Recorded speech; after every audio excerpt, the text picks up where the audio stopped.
अब आज हम एक ऐसे बयान पर बात करेंगे जिसने महाराष्ट्र की राजनीति में हलचल मचा दी है। महाराष्ट्र बीजेपी विधायक नितेश राणे ने मदरसों में मराठी भाषा सिखाने की वकालत की है। उनके इस बयान के कई निहितार्थ निकाले जा रहे हैं और इस पर तीखी बहस भी छिड़ गई है। नितेश राणे जो है उनको अपने रिलीजन के बारे में, मजहब के बारे में सोच। अब आते हैं विवाद के विश्लेषण पर। यह पूरा विवाद महाराष्ट्र की राजनीति में भाषा और धर्म को लेकर चल रही खींचतान को दर्शाता है। सबसे पहले क्या है इसके राजनीतिक दांवपेच, इसे समझते हैं। नितेश राणे का बयान एक राजनीतिक चाल के तौर पर देखा जा रहा है, जिसका मकसद मराठी अस्मिता के मुद्दे पर अपनी पार्टी की स्थिति मजबूत करना और साथ ही विपक्ष को घेरना है। उनके इस बयान से धार्मिक ध्रुवीकरण की कोशिश भी झलकती है।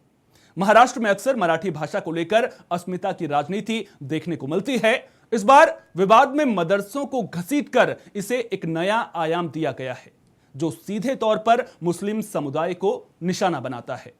मदरसों में मराठी पढ़ाने और अजान को मराठी में देने की बात कहकर नितेश राणे ने इस मुद्दे को धार्मिक रंग दे दिया है, जिससे मुस्लिम समुदाय में नाराजगी स्वाभाविक है। उनके बंदूक मिलने जैसे दावे भी माहौल को गरमाने का काम करते हैं। अल्पसंख्यक शिक्षा का मुद्दा मदरसे धार्मिक शिक्षा के केंद्र होते हैं, लेकिन उनमें अक्सर अन्य विषयों के साथ साथ क्षेत्रीय भाषाओं की शिक्षा भी दी जाती है। राणे का बयान मदरसों की भूमिका और उनकी शिक्षा प्रणाली पर भी सवाल उठाता है। यह विवाद महाराष्ट्र में राजनीतिक दलों के बीच चल रहे आरोप प्रत्यारोप का हिस्सा है, जिसमें भाषा और धर्म जैसे संवेदनशील मुद्दों का इस्तेमाल किया जा रहा है।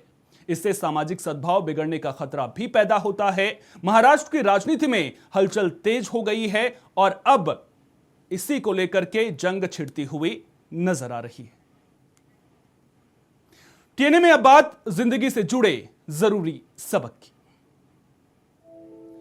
जिंदगी के हर मौके का फायदा उठाओ, पर किसी की मजबूरी का नहीं, क्योंकि अगर जिंदगी मौका देती है तो धोखा भी देती है।